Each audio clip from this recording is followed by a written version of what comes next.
in regard to selling alcohol, certainly beer and wine in this province, we're going to touch on today. Going to start things off with the Ontario minimum wage announced. Of course, it's going up October 1st to $11.25. The formula announced much earlier. It is going to rise, of course, with inflation. Alex, what does this mean? Are we finally making some progress on approaching a livable wage? Well, I want to say congratulations, Ron. I think that this is a phenomenal move. I think that 25 cents is a big deal. It's going to make a big difference in many people's lives.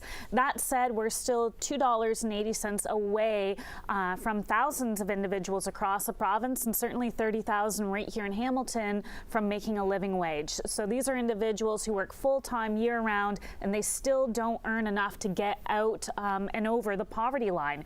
I think that there's so many costs, childcare, transportation, food, housing, and you should be able to cover the basic needs. And when you can't, that's just not right. So I'm happy to see the 25-cent raise. Hopefully next October it's another $2.80. Well, I don't think you're going to see that, but 25-cent an hour raise is in the right direction. It was a 2% raise, and I think you're going to see this going right above, right across the board with others within the province that their contracts are coming up. So I really applaud the Wynne government. She said she was going to do this, and she's coming through with it. And doing it in increments is the only way I think you could do it to help businesses adjust too. So now we had that announcement. Now the raise isn't going to happen until October. But 1st. So you have companies preparing themselves for that increase because it's going to cost them too. We don't want to see any loss of jobs over this increase at all. Well, Ron, we saw a number of job losses the last time the Wynne government did this. Now, at that time, they raised it 75 cents, yeah. And for a regular fast food restaurant, that raised the cost to of $9,400. We saw a number of job losses. 25 cents. 25 cents. Job losses. In Sears, we had Best Buy. Hundreds of jobs in both accounts just in Ontario. Let me just finish the rest of my point, Alex. 25 cents is definitely will make difference. It is much easier for businesses to deal with these smaller increments. And they know it's coming. They know it's coming. We've got 6 months to deal with it. But think about all the actual job losses we have right now, regardless of this increase in the wage. You know, we've got Target leaving.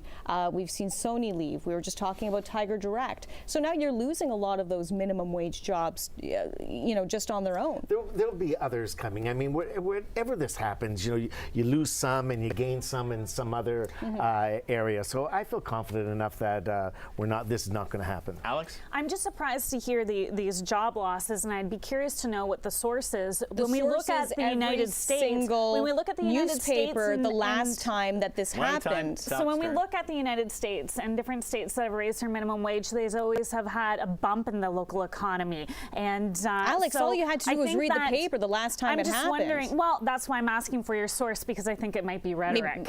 Maybe the Globe and Mail, maybe the Hamilton Spectator, maybe the fact that Best Buy. I think that should look at the bump in the local economy. Certainly, we had a minimum wage increase not that long ago.